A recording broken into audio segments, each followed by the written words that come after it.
నమ్మి బాప్తిస్మం పొందినవాడు రక్షింపబడును. అంటే యేసుక్రీస్తు ప్రభువు పాపుల రక్షకుడని, పాప ప్రాయశ్చిత్తము సమస్త మానవాళి కోసం కల్వరి శిలువలో చేశాడని, ఆ ప్రాయశ్చిత్తంలో నేను కూడా ఉన్నానని పశ్చాత్తాపపడి యేసు ప్రభువును నమ్మి ప్రార్థిస్తే రక్షింపబడతావు. ఈ రక్షణలో సకల భద్రత ఉంది. ఈ రక్షణలో సకల సమృద్ధి ఉంది. ఈ రక్షణలో సకల సమకూర్పు ఉన్నది.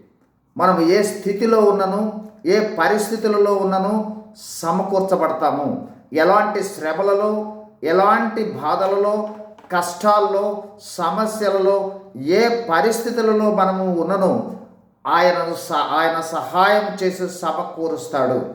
అంతకు మించి దేవుని రాజ్యాన్ని మనకు దయచేస్తాడు. పరలోక రాజ్యంలో మనకు ప్రవేశాన్ని ఇస్తాడు. ఎందుకంటే ఆయన దేవుడు, సృష్టికర్త.